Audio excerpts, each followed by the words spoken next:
Imagine umeamka ama umeenda kutoa simu yako and you realize inakuitisha pin. So the pin in which you need to input so that your line can be on. And you have entered it the first time, the second time, and the third time, and it has refused. So it's asking for the PUK code. Most of times, you'll find most people will start as in utakuwa na panic. Najiuliza, PUK code ni gani? Because most of us tukisha get line, tukisha scratch, tumeweka kwa simu, tunatupa ile SIM card holder. Unacheki? So PUK code ni nini na hiyo usaidia aje? Because PUK code is such an important security measure kwa line zetu. Hiyo in full PUK inamaanisha personal unblocking key. Hii ni ile key msee akiezeka pin mara 3 ya line yako. So ina block simu so that you can't be able to access calls, messages, ata M-Pesa. As in, this is another layer of security. Nacheki, whereby in case someone just tries several times, it locks. And it's an 8-digit code. So PUK na PIN ni vitu mbili tofauti sana. So we have to differentiate hizo vitu mbili. PIN inakuwaga 4 digits, PUK inakuwaga 8 digits. Sasa, unfortunately, watu wengi wakiweza pata hiyo situation ambayo umeblock line, unaanzaga kuguess ma numbers. And unfortunately, ukiguess numbers in such a way, you might end up even blocking your line kabisa. In this, I mean, for you to be able to recover your line, the only other option ni kureplace your line. So, awezi pata a situation whereby umeblock PIN, umeblock hadi PUK, at you can be able to recover your line. The only way you can be able to recover that line is only by replacing the line. So tunaweza pataje hii PUK so that we can be able to unblock our line, ama in which ways can we be able to access the PUK? So the first and easiest way to get the PUK ni kwa ile SIM card holder. You remember that SIM card holder ambayo uli get line, ukaget pin ambayo after ume scratch pale, wakuna pin 1 and pin 2. There's on the other right side, there's PUK1 and PUK2. That is PUK code, right? So that's the easiest and the fastest way to get PUK code. Unaenda hapo hivyo tu kwa una scratch, unaona PUK, alafu una input the 8 digits, and immediately after that, your phone will come back to life.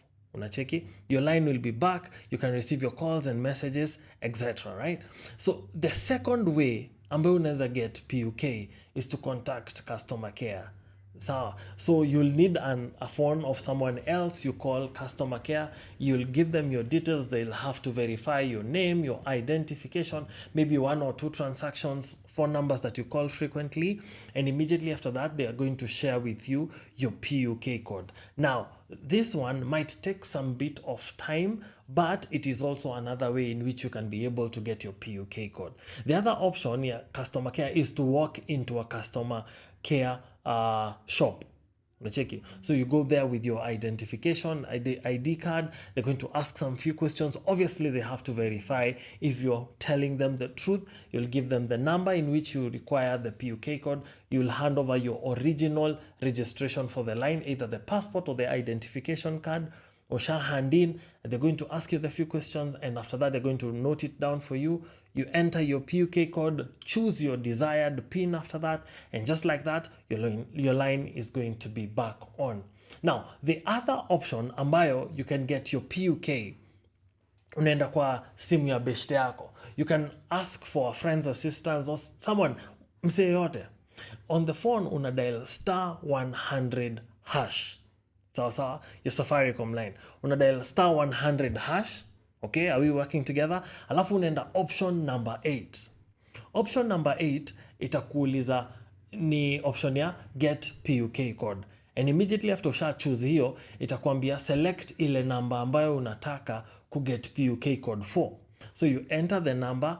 After that itakuitisha give us the identification ya hiyo number ambayo unataka PUK code. Utaweka ID number, and immediately, hata haitaka more than 1 minute, you're going to receive a message telling you the PUK code, the 8-digit PUK code ya hiyo number. Utaeka hiyo PUK code kwa ile namba ambayo imeblock pin. Ukishaeka, it will tell you, give you 2 chances. Input your pin, confirm your pin, your desired pin that is, and after that your line is open. So kuna several questions ambazo wase uuliza in regards to PUK kama, and these are questions in which we find quite oftenly. Wase wanauliza, sasa kama nimeblock PUK, does it mean I'm going to lose my contacts? Now, no. You're not going to lose your contacts if you've blocked your pin. Sasa, immediately ushaitisha PUK code, everything that was there on your line utaipata. It may it be messages, contacts, ambazo ulikuwa umesave kwa hiyo SIM card utazipata. Sawa. However, kama utablock pin alafu uendelee kublock PUK, now you see you will have to replace that line. Kama ulikuwa umesave contacts kwa SIM card, you're going to lose the contacts. But if your contacts, you had saved them either on Google or on your phone, you're not going to lose them. Sasa, anything ambayo utakuwa umesave kwa pin wakati PUK imeblock, you're going to lose it because you'll be forced to replace the line. Sawa. The other thing, you're not going to lose the money on your M-Pesa too. Because some people get worried, am I going to lose my money on M-Pesa? Not at all. You're not going to lose any money on your M-Pesa. You're not going to lose any of your airtime, any of your talk minutes, bundles. You're not going to lose any of that.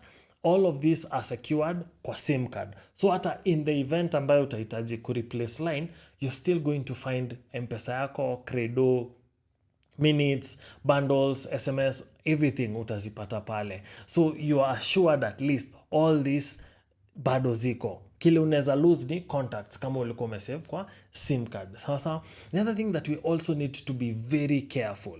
Immediately usha learn pin imeblock, umeweka mara 3 na imeblock na inakuitisha PUK code, usianze kuguess numbers. Yes, we know it's 8 digits, but what are the odds you're going to guess all the 8 digits correctly? So ensure that you input the correct digits for the PUK code for you at least to be able to get back your line to be on. So I hope this video is of value for you and it has helped you. Ensure that you guard your PUK code quite properly. Now, if possible, immediately usha buy line, that SIM card holder, put it in a very safe place because it might come to help you one of these fine days. See you next time. Thank you so much for joining me today. Thank you. Cheers.